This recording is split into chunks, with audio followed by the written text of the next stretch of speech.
നമ്മുടെ യൂസുഫ് അലി സാറ് പ്രവാസി ഭാരതി ദിവസ് കൺവെൻഷൻ 2023 ഒരു അടിപൊളി സ്പീച്ച് ഉണ്ടായിരുന്നു. ഞാൻ അദ്ദേഹത്തെ ആദ്യമായിട്ട് കാണുന്നത് ഇൻഡോറിൽ വെച്ചിട്ടാണ് 2023.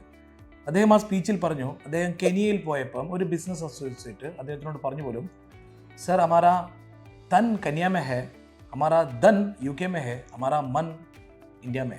അവിടെ അദ്ദേഹം തിരിച്ചു പറഞ്ഞത്, ഞങ്ങൾ ഗൾഫ് NRIസിൻ്റെ തൻ മാത്രമേ ഗൾഫിലുള്ളൂ, മൻ ആൻഡ് ധൻ രണ്ടും നാട്ടിലാണെന്ന്. അതായത് നമ്മുടെ മനസ്സും നമ്മുടെ ധനം, അതായത് നമ്മുടെ ഇൻവെസ്റ്റ്മെൻറ്റും ഇന്ത്യയിലാണെന്ന്. നമ്മൾ കേരളത്തിലെ എല്ലാ ഇൻവെസ്റ്റ്മെൻറ്റും, എസ്പെഷ്യലി റിയൽ എസ്റ്റേറ്റ് ഇൻവെസ്റ്റ്മെൻറ്റ് ഏറ്റവും കൂടുതൽ ചെയ്തിരിക്കുന്നത് ഗൾഫ് NRIs ആണ്.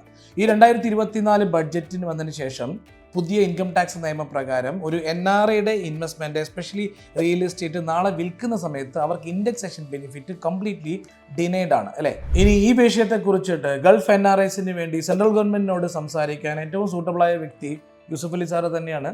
എല്ലാ NRI ബിസിനസ് അസോസിയേഷൻസും കൂടി യൂസുഫ് അലി സാറിനോട് ഈ ഒരു വിഷയത്തെക്കുറിച്ച് പറയുകയാണെങ്കിൽ ഇതിലെന്തെങ്കിലും ഒരു ചേഞ്ച് അടുത്ത ബഡ്ജറ്റിൽ നമുക്ക് പ്രതീക്ഷിക്കാമെന്ന് ഞാൻ വിശ്വസിക്കുന്നു. Thank you.